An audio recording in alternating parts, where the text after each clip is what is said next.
pangeran dan ayahnya yang tengah asing mengobrol. Melihat hal itu, sang pangeran pun hanya memandanginya dari jendela dengan penuh kekaguman, tanpa tahu ternyata mereka berdua ini berpacaran. Singkat cerita, Sunwon sang pangeran kebelet banget pengen milikin Hwayeon yang tak mendapat respon baik dari ibundanya. Ibunya ini kita sebut saja Ibu Suri. Menurut Ibu Suri ini, Hwayeon tak cukup baik bagi semua yang telah dipersiapkan menjadi penerus tahta kerajaan. Sang ibu pun berniat menjadikan Hwayeon sebagai istri kedua bagi raja saat ini yang tak lain adalah saudara tiri dari Pangeran Sunwon. Mengetahui hal itu, ayah Hwayeon yang sangat tertarik dengan tahta kerajaan menyetujui perjodohan tersebut, di mana ia akan mengirimkan anaknya ke istana dengan sukarela. Ketika mengetahui rencana perjodohan tersebut, saat malam harinya, Hwayeon dan kekasihnya memilih kabur ke sebuah hutan yang jauh dari pemukiman. Mereka pun menginap di sebuah pondok tua tanpa ada satu orang pun yang mengganggu mereka. Karena merasa agak kedinginan, akhirnya mereka pun saling cipok yang berujung dengan mantap-mantap. Pada pagi harinya, akhirnya mereka tertangkap oleh ayah Hwanyo. Sang ayah ini sangat marah gadisnya dibawa lari dan berencana akan membunuh Hwanyo. Namun karena Hwanyo terpaksa menuruti dan bersedia akan menjadi istri kedua sang raja, ayahnya pun mengampuninya. Tapi si ayah Hwanyo ini tetap menghukum Hwanyo dengan memotong habis rudal miliknya agar tak mengganggu anaknya lagi. Singkat cerita, Hwayeon pun resmi hidup sebagai istri raja dengan berbagai aturan ketat. Yang bisa kita katakan bahkan tubuhnya sendiri pun bukan miliknya lagi. 1 tahun pun berlalu di mana Hwayeon dan sang raja pun dikaruniai satu orang putra. Namun di tengah kehidupannya yang bahagia saja, tiba-tiba sang raja jatuh sakit dan meninggal secara tidak wajar. Hwanyo menyadari akan hal itu dan pegawai-pegawai kerajaan lainnya merasa yakin ada yang tak beres atas meninggalnya raja. 음식이 잘못된 것이 아니고요. 음식 자체가 잘못됐다. 늦질 않습니다. 그게 무슨 가닥지 않은 소리입니까? Setelah meninggal, kemudian Pangeran Sunwon pun lantas diangkat menjadi raja baru sebagai penerus kerajaan tersebut. Dan di sini Hwanyo mulai curiga jika kematian sang raja ada campur tangan dari Ibu Suri. Beberapa anggota kerajaan pun mulai menyelidiki kematian sang raja hingga mereka sengaja disingkirkan oleh Ibu Suri dan dinyatakan sebagai pemberontak, termasuk ayah dari Hwanyo sendiri yang nantinya akan dihukum mati. Saat Hwanyo akan menjenguk ayahnya, hal yang mengejutkan pun terjadi, di mana tiba-tiba Hwanyo yang otongnya sudah ditebas habis tiba-tiba diangkat menjadi Kasim di kerajaan tersebut. For your information, Kasim ini adalah sejenis pembantu raja yang semuanya sudah dikebiri. Hwanyo yang melihatnya pun terkejut dan mengatakan kalau ia masih mencintainya dan merindukannya. Namun hal ini berbeda dengan Hwanyo. Ia bersikap cukup dingin karena membenci ayahnya yang telah merenggut burung kecilnya.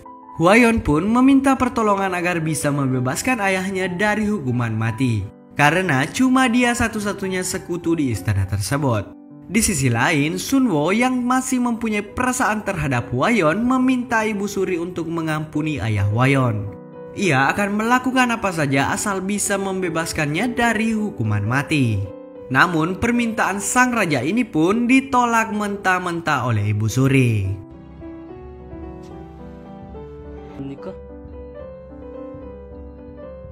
Singkat cerita, hari penghakiman pun tiba, di mana Hwanyo yang sengaja datang jauh-jauh hanya untuk menyaksikan kematian ayah Hwayeon di depan matanya. Ia merasa sangat puas dan dendamnya telah terobati atas apa yang dilakukan ayah Hwanyo kepadanya dahulu. Hwanyo pun hanya bisa menangis histeris mengetahui kabar tersebut, hingga sang raja yang merasa iba pun memaksa datang hanya untuk melihat keadaan wanita pujaannya. Terlihat di sini, sang raja merasa sangat bersalah dan menyesal tidak bisa berbuat apa-apa. Setelah beberapa hari berikutnya, sang raja mengunjungi Huayon untuk melihat keadaannya yang sedang tidak enak badan. Terlihat di sini Huayon berusaha menghindari sang raja dikarenakan kecewa karena tidak bisa menolong ayahnya. Sang raja yang tak terima pun mencoba menjelaskan semuanya.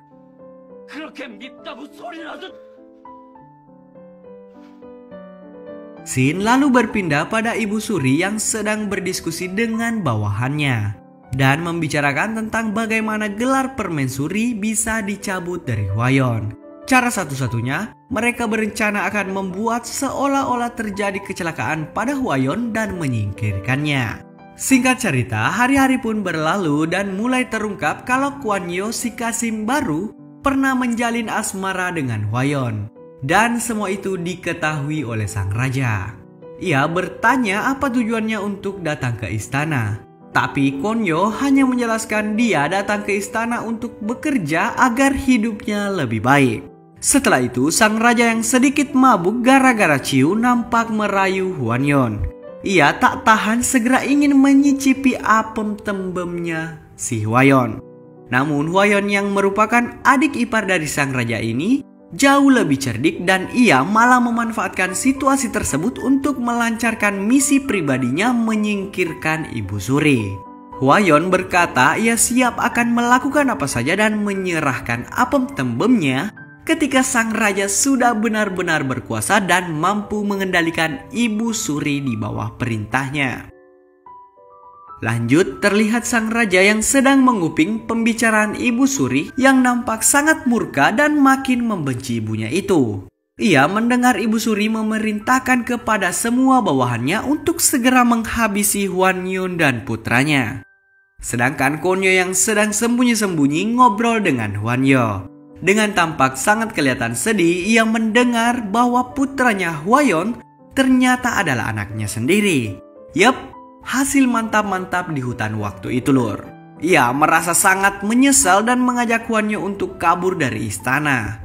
Namun ternyata bukan itu yang diinginkan Kuan Yu. Ia akan tetap bertahan di istana dengan cara apapun dan akan menjadikan putranya sebagai penerus di kerajaan tersebut, bagaimanapun caranya.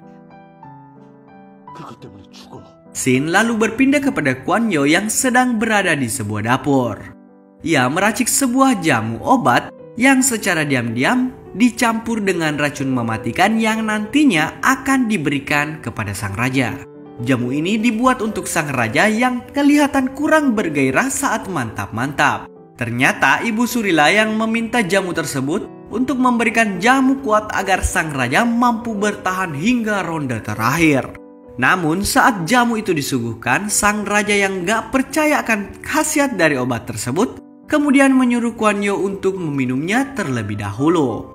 Kuan Yu yang mengetahui bahwa jamur tersebut beracun terpaksa mau gak mau harus meminumnya. Dan sesaat kemudian Kuan Yu pun tumbang akibat racun tersebut.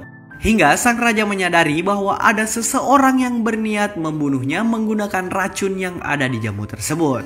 Sang raja pun meminta diam-diam untuk menyelamatkan Kuan Yu demi mendapatkan informasi secara detail siapa dalang dibalik rencana jahat pada jamu tersebut. Scene berpindah kepada Ibu Suri yang memerintahkan untuk menangkap dan mengurung Kuan Yu di sebuah ruang rahasia, yang nantinya ia akan dieksekusi mati secara diam-diam di sana. Di mana di saat yang bersamaan sang raja juga memerintahkan panglimanya untuk menangkap menteri dari bawahan Ibu Suri, dan disinilah perang akan terjadi.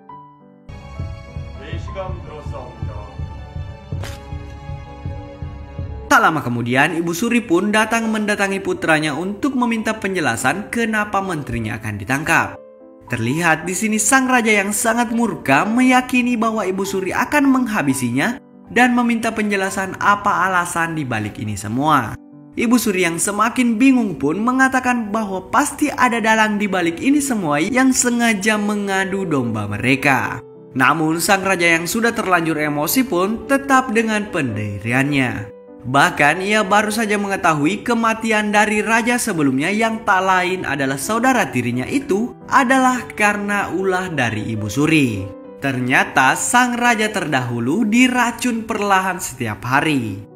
Dan saat ini Raja Sunwon gak menyangka dan semakin sangat terpukul kepada ibunya kenapa sampai berbuat sejauh ini. Di sisi lain, pasukan Ibu Suri yang sudah berada di tempat di mana Hwanyo ditahan, mereka bersiap akan mengeksekusinya. Namun tiba-tiba pasukan dari sang raja datang untuk menyelamatkan Hwanyo dan menghabisi semua pasukan Ibu Suri. Kemudian bawahan tangan kanan Ibu Suri pun dibawa ke hadapan sang raja untuk diserahkan bersama dengan Hwanyo yang sedang sekarat akibat racun itu. Dia juga didatangkan untuk memberitahukan yang sebenarnya siapa dalang di balik racun jamu tersebut. Hwanyo yang nampak memandang Hwayon kelihatan sangat sedih. Akhirnya ia pun mengakui semuanya bahwa itu adalah perintah dari Ibu Suri. Mengetahui hal itu, sang raja pun lepas kendali hingga tak sadar mencoba akan menghabisi Ibu Suri. Kepala Qasim yang melihatnya pun mencoba mencegahnya dan menyadarkannya agar tidak melakukan hal itu. Selanjutnya, sang raja yang sudah sangat marah pun memerintahkan untuk menghabisi semua orang-orangnya Ibu Suri dan mengurung Ibu Suri di sebuah tempat rahasia untuk selama-lamanya. Setelah kejadian itu, Hwayon pun mengucapkan terima kasih kepada Hwanyo karena telah membantunya. Hwanyo yang kelihatan sekarat pun berpesan agar Hwanyo menjaga anak dari buah cinta mereka. Namun tanpa kita duga-duga bersama, Hwayon ternyata mengatakan hal yang sangat mengejutkan. Ternyata putranya tersebut bukanlah anak dari Hwanyo. Jadi Hwanyo ini mati sia-sia dan hanya diperalat oleh Hwanyo. Yap, benar sekali. Hwanyo ternyata memanfaatkan Hwanyo untuk melancarkan aksinya memecah belah kerajaan.